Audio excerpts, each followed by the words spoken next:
यहाँ शिव को याद नहीं किया जाता, बल्कि उन्हें महसूस किया जाता है। पशुपतिनाथ मंदिर के नीचे दफन है एक ऐसा राज, एक ऐसी कहानी जो सदियों से छुपी हुई है। नमस्कार दोस्तों, स्वागत है आपका हमारे YouTube चैनल चर्चा पॉइंट में, जहां हम आपके लिए लेकर आते हैं अनसुनी और अनकही कहानियां। आज हम आपको ले चलेंगे नेपाल की पावन भूमि पर, काठमांडू के उस भव्य पशुपतिनाथ मंदिर की ओर, जहां भगवान शिव को बुलाया नहीं गया, भगवान शिव स्वयं प्रकट हुए। आज हम सिर्फ आरती और दर्शन की बात नहीं करेंगे, हम बात करेंगे एक ऐसे राज की जो इस मंदिर की नींव से जुड़ा है, एक ऐसी कहानी जो आज से पहले आपको किसी ने सुनाई नहीं होगी। दोस्तों, पौराणिक कथाओं के अनुसार एक कथा है कि भगवान शिव काठमांडू की इस घाटी पर मोहित हो गए थे और वे माता पार्वती के साथ यहाँ विचरण करने आए। इस समय उन्होंने एक हिरण का रूप धारण किया। आप स्वयं सोचिए, भगवान शिव और माता पार्वती साथ में, वो भी एक हिरण के रूप में, कितना मनमोहक दृश्य होगा।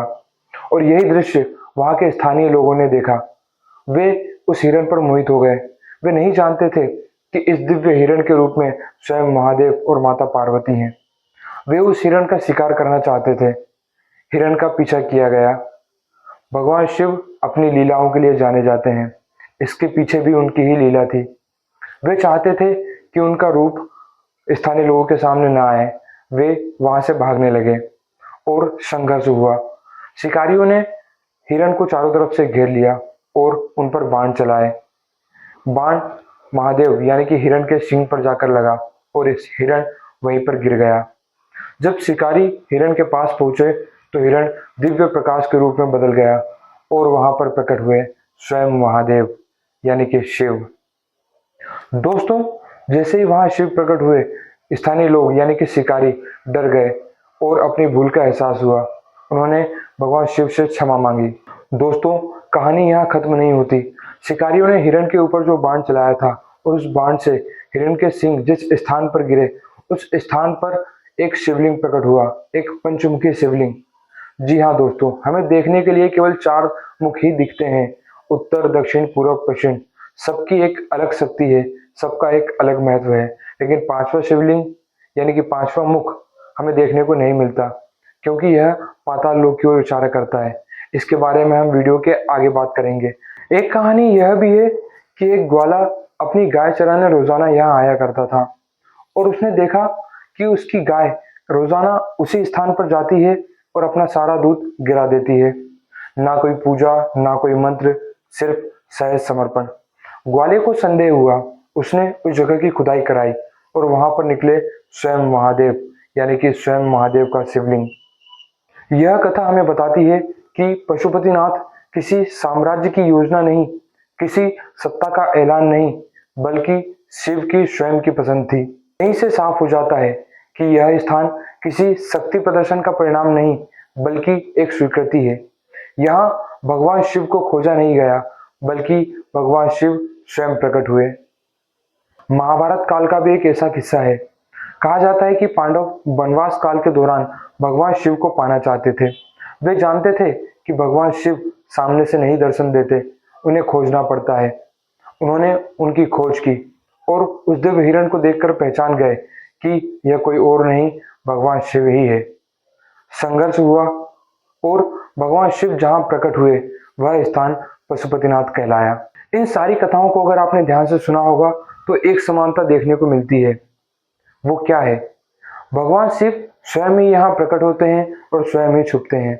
यानी कि यही स्थान अपने आप में रहस्य भी है और उस रहस्य का उत्तर भी देता है। और यही पशुपतिनाथ को अन्य शिव मंदिरों से अलग बनाता है। वीडियो के मध्य में हमने बात कही थी इस शिवलिंग के पांचों मुख के बारे में। ये राज बहुत कम लोग जानते हैं कि इस शिवलिंग का पांचों मुख अदृश्य है, परंतु इसकी उपस्थिति को महसूस किया जा सकता है, जो अघोर मुख कहलाता है।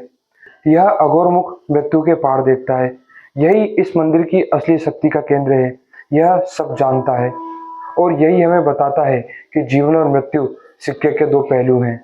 काठमांडू की घाटी में बसा यह स्थान किसी धर्म की सीमा से बंधा नहीं है, बल्कि अस्तित्व के नियमों पर खड़ा है। एक तरफ यहाँ मंदिर की घंटी बजती है तो दूसरी तरफ उसी समय सब अग्नि को सौंपे जाते हैं।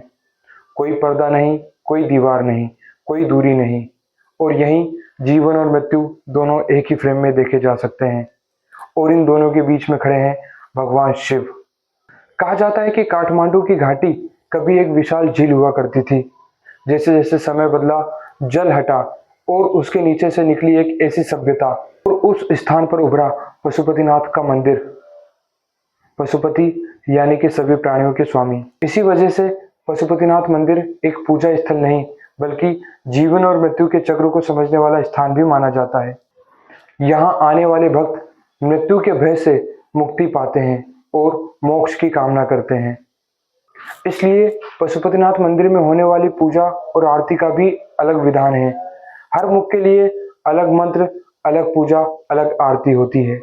और सबसे बड़ी बात, यह मंदिर केवल सिर्फ हिंदुओं के लिए नहीं बल्कि दुनिया भर के शिव संप्रदायों के लिए आस्था का केंद्र है। जिस तरह मृत्यु के बाद के संस्कार यहाँ देखने को मिलते हैं वह कहीं और देखने को नहीं मिलते। जो व्यक्ति इस पांचवें मुख का दर्शन करता है और मृत्यु को प्राप्त होता है वह मोक्ष को प्राप्त होता है। दोस्तों, पशुपतिनाथ मंदिर के इस पांचवें मुख से जुड़ी कहानी आपको कैसी लगी हमें कमेंट में जरूर बताएं। क्या आप इसके बारे में पहले जानते थे या नहीं? अगर ये वीडियो आपको पसंद आया हो तो अपने दोस्तों के साथ शेयर जरूर करें और हाँ, इसे सब्सक्राइब करना ना भूलें क्योंकि ऐसे ही रोमांचक वीडियो हम इस चैनल पर लाते रहते हैं। अपना कीमती समय देने के लिए बहुत बहुत धन्यवाद। मिलते हैं एक अगले वीडियो में एक ऐसी ही रोमांचक और अनसुनी कहानी के साथ। तब तक के लिए धन्यवाद।